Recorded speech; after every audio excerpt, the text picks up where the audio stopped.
Alright, how's it going, you guys? On a lot of my vlogs, many of you guys have asked me about doing like a long-term review on, or just my opinion or my feedback on the spoon rigid collars and the spoon motor mounts. It's actually a very, very beautiful day today.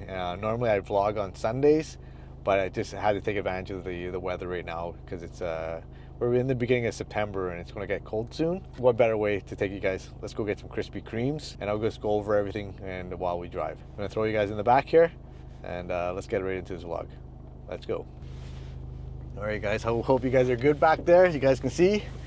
Okay, let's go for a quick rip. So it's absolutely beautiful out. It's a little bit of traffic. Normally it's not this busy this time of day or night. But anyways, quick question for you guys. Are we supposed to eat like Krispy Kremes in the morning or during the day or not at night? Because it closes at 10. Do you think the Krispy Kreme donuts would be fresh, like to buy it right at this moment right now?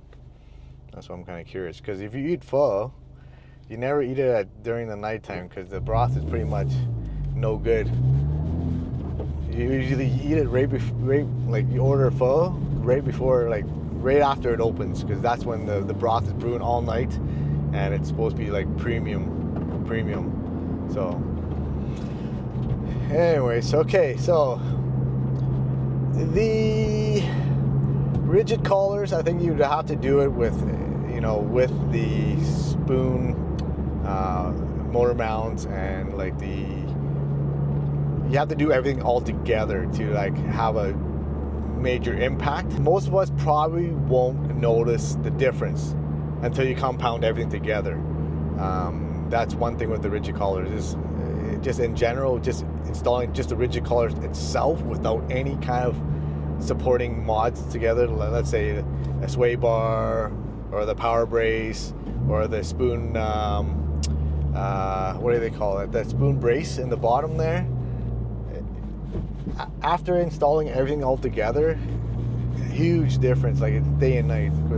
When I drove Romaine's car, his was fairly stock suspension wise until we installed the RSR coilovers on it, but driving from his and then mine back to back, noticeable difference right away. It's maybe just not the rigid collars itself, like I said earlier, but a combination of everything all together, major difference right away, noticeable. And it handles phenomenal, you guys. Like right out of the box, the Type R is like a fantastic car, and it's solid, right? But when you're adding just things on top of it, it just makes it that much even better.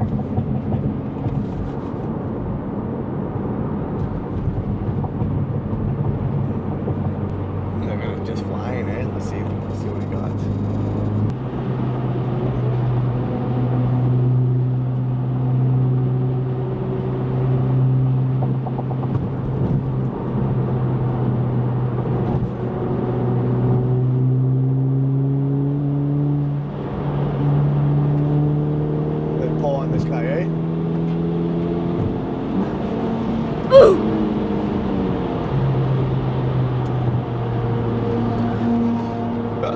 Very nice.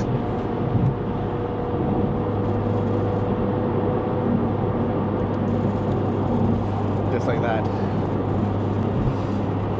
Okay, anyways, let's go back to our, I gotta get back onto,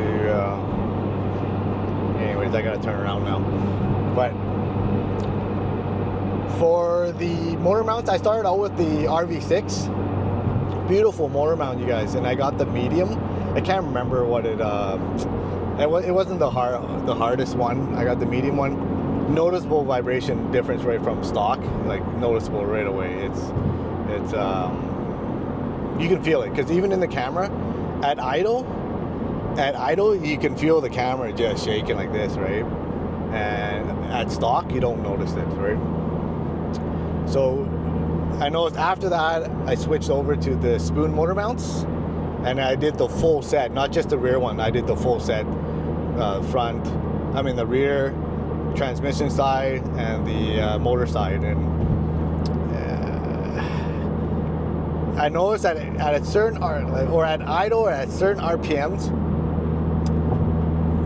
like you can feel it. You don't feel it in the well, you feel a little bit in the pedals, but it's not unbearable or anything like that. It's noticeable. But RV6 or with the spoon motor mounts, big, you know what?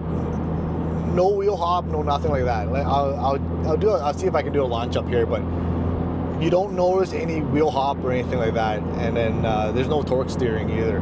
So noticeable difference for sure. It's a good upgrade if you guys are asking me if it's worth it. But it is kind of a pain in the ass for the transmission side. It's actually it's a pain in the ass. You gotta know what you're doing. You definitely have to brace the motor, because as soon as you loosen it out, it moves quite a bit. I'll put the link in I'll put the link to the video, the install video, up in the corner here.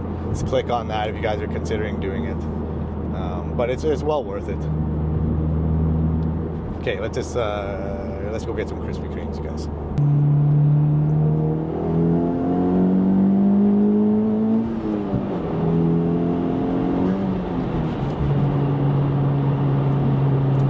Amazing.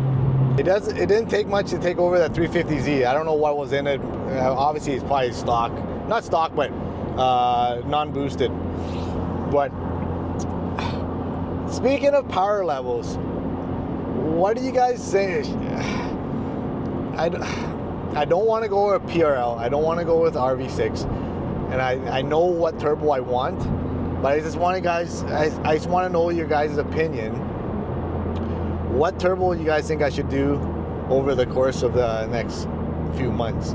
And the other thing I wanted to ask is, any of you guys are very, very familiar with this motor, let me know what do you guys recommend for cams, and if I should do the cams or should I do the turbo first, and to see what kind of power we can pull out of this motor with the turbo and then do the cams, or should we do, because I was told we should do the cams together. But Honda Pro Jason's, he recommended just doing the straight turbo first and don't worry about the cams yet. But another friend is saying do the cams and the turbo at the same time. So I'm kind of in a, I don't know, because I really don't know much about this. It's kind of beyond my my knowledge. So I'm gonna rely on a lot of you guys to let me know what do you guys recommend. But again, I don't know. I'm not really keen on PRL or RV6 or what's the other one, the Cairo one. I do know what kind of turbo I want already, but it's not set in stone. Let me know what you guys think. So with that question said, I know some of you guys are going to say, well, what is your goals? What is your power goals? So I'm thinking, because right now it's pretty sweet. 380, 400, it's like the sweet spot where you can daily drive it. It's just fantastic. But what I want, I guess my goal is basically, I want to whoop just anything that's on the freeway that we can take them. Because on a dig, this car is not by all means, you know what, it ain't no drag car or anything like that. And that's not my thing. I don't, maybe that's for the GTR, but for this car, I'd rather do like time attack, or you know, it can overtake on the highway. Like for some reason I just love it. I just love it when we have that kind of power on tap, ready just to, you know. So if we can take a Corvette and stuff, that'd be like cream of the crop, you guys. Like, yeah. So let me know what you guys think, if that's possible. Okay, all right, right here. Just so stumbled across. I knew it was on this street, you guys.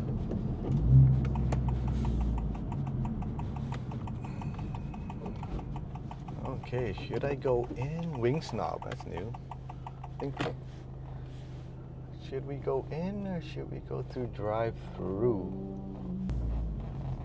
Okay, let's just go park over here. Away from everybody else, because we don't like door dings. Look at that. Okay, let's go inside and get some Krispy Kremes.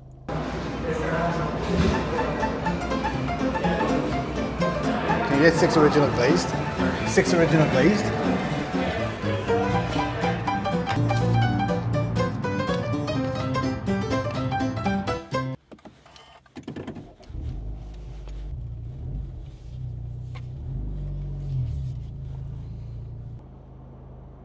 You know, I don't eat in my car, right? Technically, I don't even, it kind of like, I want to preserve that, you know, that new car smell. That's why I don't bring any of this food and stuff into my car.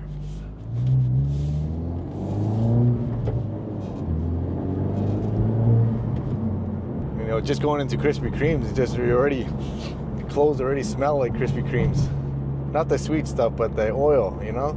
It's kind of, yeah. Do you guys eat in your car? I don't even eat in my car.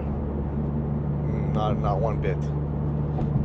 Maybe drinks, bubble tea, coffee. Maybe not even coffee. I don't drink. Well, yeah, maybe that's a lie. I drink coffee too.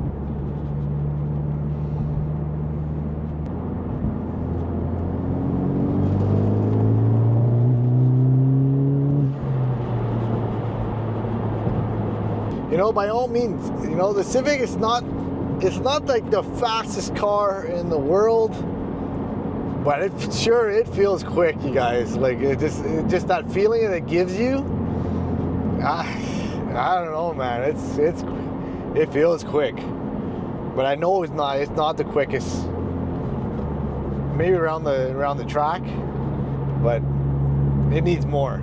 It needs more if you want to do some highway pulls. By the way, I was really considering changing the headlamps to FL5, but the only thing that's holding me back right now is because I don't want the, for some reason they only offer the amber reflectors and they don't offer the clear ones. And that's the only reason why I'm kind of holding out on it. I really like them, but the OEM ones, they are bright, you guys. I took this on the freeway a few times and then it's so bright, like it's so nice. Going from the Corolla to the Honda, like even my wife's Tesla is really bright too. But this, so I wonder if any of you guys that are running the FL5 right now, let me know. Is it this bright or is it even brighter? Because they're like the, I don't know, it's like 3 pods or 4 pods, right? Where this is like 2. But it's like, this is more than enough for me. Well, even, well, it could be brighter too, but this is good, you guys. Like this is like really good. So that's one of the things I was just thinking of changing out. Because if I want to drop the bumper to do the intercooler, I'd rather just do it all at the same time. Just because I don't know, for some reason I don't like taking the bumpers off too much because then I don't want all the clips to come all loose and all that stuff. So I'd rather just do it all in one shot. That's why I'm just kind of waiting out for the clear ones. I think the clear ones do look nicer than the amber ones, but I don't want to, yeah, I'd rather just wait for it. So hopefully they do come out. FL5 is probably the only one that offers it right now, so yeah, so we're just gonna wait till the clear ones come out. You know, the people in the next car are probably thinking I'm an idiot because I'm like talking to nobody. All right, guys, so that's it for this week's vlog. But before I end the vlog, I just want to introduce you guys potentially one of these cars could be the next project car for the channel. I just haven't decided yet, but we'll get you guys' opinion. Let me know what you guys think, which one I should build next, and I think one of them is going to be pretty hard.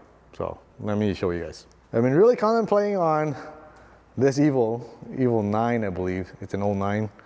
It already has a Voltex body kit on it. It's a little on the rough on the edges, but you know what? It has like a full interior, so that's a pretty good bonus. And under the hood, it's actually it's pretty rough too. So let me just see if I can. Oh, it's locked because it has a lot of potential. And I'm really leaning towards this or this EG here. This was a spoon build. It has a lot of spoon parts and everything on it. Engine is absolutely beautiful under this one. Let me see if the hood's open. Look at that, you guys. So it's beautiful already. Very, very nice canvas to start with.